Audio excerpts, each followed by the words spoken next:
The reason that we chose music was because we were already a school that put a high value on music. We had, for many years, subsidised music tuition in the school to a significant extent.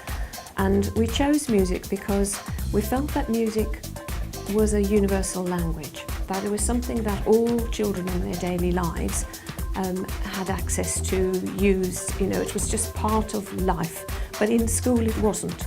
And we really wanted to make music part of life in school and use it as that universal language to engage children in their learning, to help with motivation and enjoyment right across the curriculum. The tradition has been that we invite well-known or people who we feel are going to speak to our students about music, and we were very lucky the first year that Evelyn Glennie agreed to come and gave us a most fantastic performance and did workshops for the students. And we've repeated that each year, looking for things for female performers, obviously, particularly, and looking for things which are going to appeal to different students. Last year we had an all-girl pop group because, again, it's about engaging all students and saying music is for all of you, it's not just for particular types of music and particular types of people. It's very difficult to quantify how the school has changed since becoming a music college. I was thinking about that and thinking you only really realise when you stop and you look back, because it's incremental and gradual sometimes rather than huge.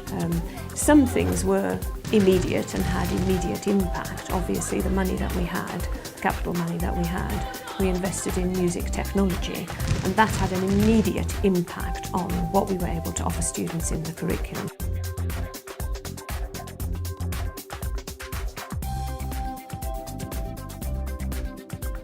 Right at the beginning, we decided that what we wanted to do was to engage the whole staff in using music across the curriculum. So we used several teacher training days early in our years as a specialist music college to train staff in how they could use music across the curriculum and to give them time to plan the activities they would do. And then, since then, every single training day we have, whatever its theme, we've tried to provide some kind of musical learning opportunity for the staff on that day. All teachers have changed their practice within music.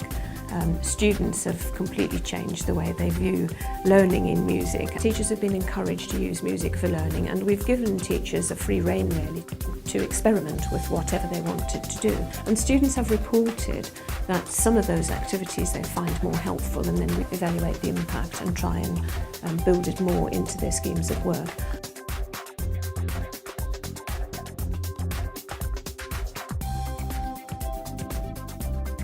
Being a music college has really helped our relationship with the local community, and we have put a lot of emphasis on developing community work with a whole range of partners. And that has not just been with a small group of local schools, because we saw our role as the one and only music college in the area as having a role in working in collaboration and in partnership with all the other people who were supporting music education, not just in Northampton but in the county. So we worked in partnership with the music service to deliver the Sound Start project. We've put in additional funding so that they could do the project with more schools in disadvantaged areas.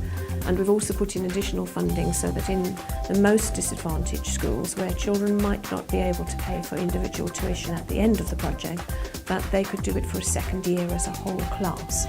So in that way we're trying to support music learning for those children who might have no access at all.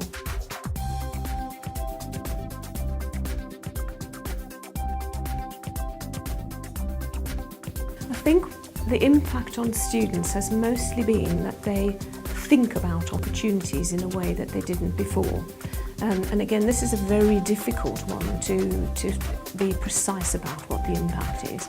But previously, music was something that you did if you took music lessons outside school or in school, if you did peripatetic music lessons. And it was very restricted to a relatively narrow group of girls. Now, music is reaching a far wider group of students, and students are looking at opportunities and actually stepping forward to take part in the extracurricular programme in greater numbers. The workshops in school also obviously reach students in wider numbers, but I think the greatest impact is probably in their music lessons, where music has become much more engaging, much more active, much more about being a musician rather than passively being taught music, and I think that would be the greatest impact. And of course that's every single student in the school, and the technology has helped, because if you can't play an instrument you can use the technology and you can still compose and produce music. I play the double bass, concert percussion, piano and guitar, and I'm also members of a couple of the school groups, and I've also got a band that I'm gigging with at the moment. I play the saxophone and I'm doing my diploma. I also play clarinet and bass clarinet, and I'm doing my diploma on the clarinet. I play the violin and I'm doing my grade 8, hopefully Christmas time.